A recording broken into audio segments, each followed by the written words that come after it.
Hell yeah, man, this thing is awesome. This is a pure American muscle hot rod right here.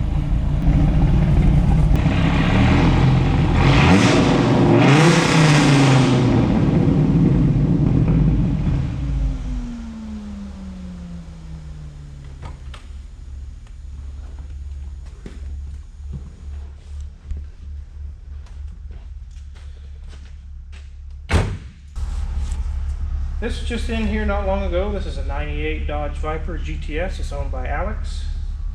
He's one of my customers. We've got it in here. We're doing some window regulators. We got the regulators out of it.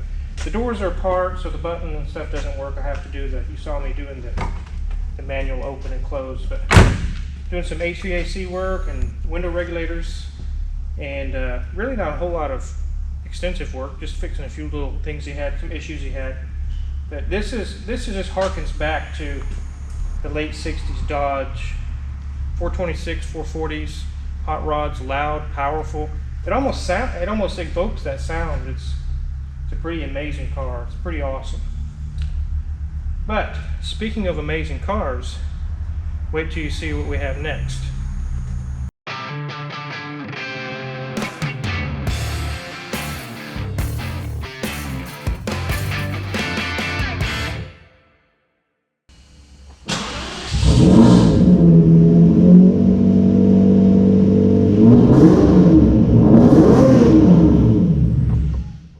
This is a 2003 Lamborghini Murciélago. They made these from 2001 to 2010. It was first available in the American market in 2002. This is the first new design in 11 years. This is actually the first Lamborghini that was manufactured under the ownership of Audi. This is a lot of things in here. The architecture would be Audi. In all the production run, they made 4,099 of these Murciélagos, and in 2003, 424 were made. As many of you know, Lamborghini models are named after famous bulls that are used in bullfighting. This one happened to be Murciélago. There's Gallardo, there's Aventador, there's a whole slew of different models, but they're named after a bull. The fame of the bull that this vehicle is named after is from 1879, a bull named Murciélago. He actually survived 24 sword strokes, or stabs, or whatever you want to call it. It actually survived that. It was such a powerful bull. Here we go, it earned that name, Murciélago. It has a 6.2 liter V12. It's all-wheel drive. It has a 6-speed manual. The miles per gallon is 9 in the city, 13 on the highway, which, if you're buying this kind of car, you're not concerned really with miles per gallon. It has 572 horsepower at 7,500 RPMs. It does 0 to 62 in 3.8 seconds. Top speed 205, a quarter mile 11.7. This car was made for racing. That is the backbone, the soul of this car is racing. So those are some of the facts of the car. Sometimes it gets kind of mundane listing all the facts, but it's actually interesting to know those things about these cars. I'm going to pop the rear hatch. We're going to take a look at the engine, and then we're going to raise it up and show you some of the things that I found on it. So here it is in all its glory, the actual V12. It's got 4 throttle bodies, 12 ignition coils. It's got a very strange serpentine belt setup. The power steering pump and the alternator and the AC compressor actually face the front of the motor instead of being bolted, like most engines, bolted to it, facing away from the motor. These face towards the motor. Kind of odd. And that's one of the things we're addressing too, is it's got a belt squeal. We're going to be loosening up the belt and spinning the pulley, see if there's anything out of order. It's very likely just the belt. I'm betting on the belt being the squeal noise. So let's go ahead and raise it up and then take a look on the underneath. It's a really, really cool car.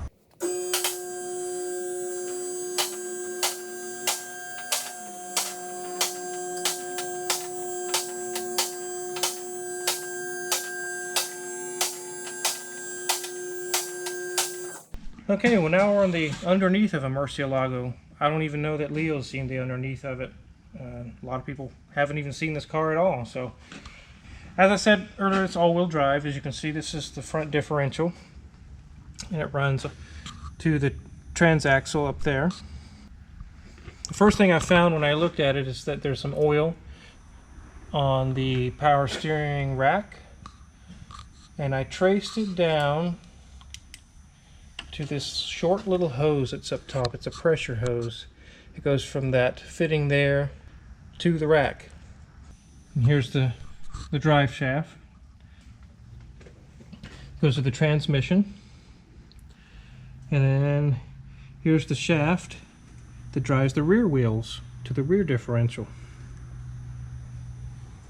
It's kind of a strange setup. Kind of cool. Okay, there's really nothing leaking on the transmission, luckily. Differential, drive shaft tube, all this stuff's leak free. There are some leaks towards the back though. We're going to go over those and I'll show you what I found. The first thing I seen the oil here. It's on this where the shaft runs to the rear differential, and I thought, oh, maybe the differential's leaking or something. But I traced it on up and it goes straight up to the valve cover. So the valve covers are leaking engine oil. All in this area is wet. You can see like wet stains, and it's wet dripping right here. And what that is antifreeze. The issue is the cap on the reservoir is not holding pressure, and it's just kind of dripping down here. So it's got an antifreeze leak. Not a big deal, just needs a cap. Next thing I saw is the AC compressor. You can see the UV dye right there. It's a yellowish colored dye. The actual case of the compressor is leaking. And straight up above, there's a power steering pressure hose. It's leaking and dripping down on the compressor, a brown colored oil.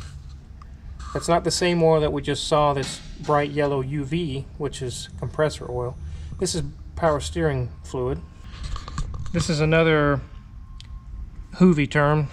It's beefy back here. It's extremely beefy. It's got twin shocks, twin springs, very heavy duty, and a big fat tire. Beefy. So we've seen the bottom, what it looks like on the bottom, and that kind of helps you to understand what you're seeing on the top. So let's go back to the top and to the engine bay and look that over again.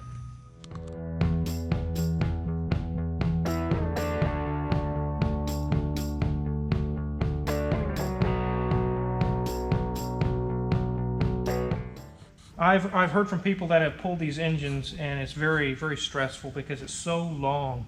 By the time you get it out up here, I mean, it has to be really high, and it's just like if this thing falls, and it's very stressful.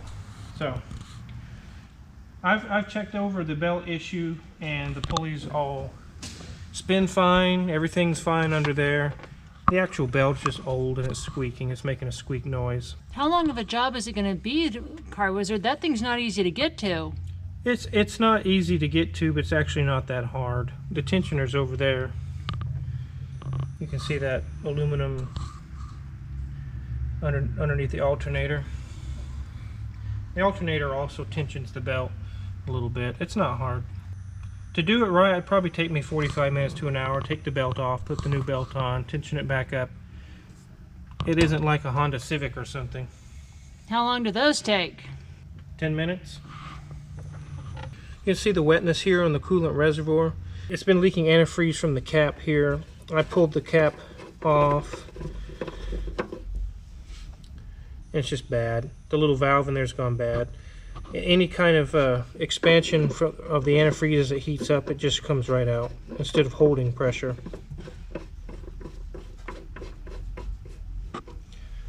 There is a mesh grill that goes right here. I've taken it off just for filming so we can see.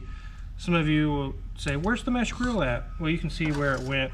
I have it off so I can get in here and work a little easier. Right here's our hose that's leaking.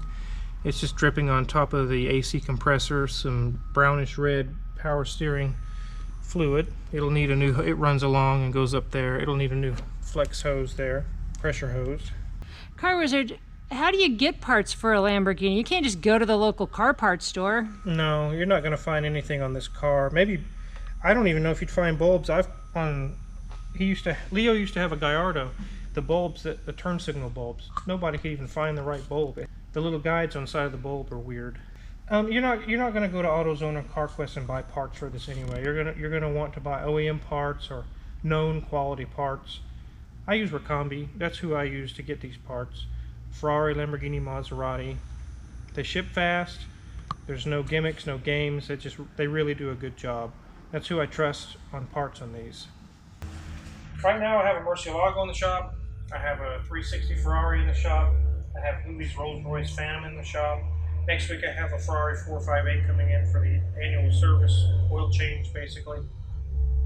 I'm starting to get a lot more of these cars in the Wichita area, metro area. And with supercars, I'm not going to be the guy to go to do an engine rebuild, pull the motor out and go through it and valve guides. I'm not going to be that guy. But these guys, when they have the slightest issue, their window regulator quit, their AC quit, who can they take it to? They have to go to Denver, they have to take it to Dallas, they have to go to Kansas City. So that's what I offer here on these supercars. People see these cars in the shop and then, he's not no Lamborghini guru. No, I'm not. I'm not a Ferrari guru either. I'm not a McLaren guru. But I know what I'm doing, and I offer these services to help people out. Their brakes need to be done. The turn signals aren't working. They don't want to take that to Firestone. They don't want to take that to Jimmy Joe down the street in his little tiny mom and pop shop. This is a place where they can bring it, save some time, save some money, and they can trust that they'll be done correctly. So that's my extent of why these cars are in here and what I do on them. So if you're in the area and you need service on your vehicle, you have one of these, I'd be happy to do it. I get a lot of comments on some of these cars I've had in saying, man, if I had that car in my shop, I'd take it out and rag it out and hightail it and haul balls up and down the street. No. As soon as you start doing that, you will lose these customers. This car is here to be repaired. I do the repairs, and then they come and pick up their vehicle. That's what I do here. I'm not here to drive their cars or mess around with them. So that's the other thing is about earning the trust and being honest with these cars is I'm not going to go rag it out or do something crazy with it. Last night something really cool happened though. I hit 100,000 subscribers. I finally made it. I'm really thankful to you guys for that. So you got a two for today. You got to see a Murcielago and the underneath of it. And you got to see a Dodge Viper GTS and what we're doing to that one. And you got to hear it rev up. Both of them. You got to hear both of them rev up. So I really thanks for the subscribers. And just I say in most of my videos, if there's any tools that you've seen that I use and you're interested in purchasing them or just seeing what kind of tools do I use, check my Amazon affiliates page. They're there. You can purchase them. And we also have t-shirts and hoodies and coffee mugs, decal stickers for sale. Click the link below. You can purchase those too.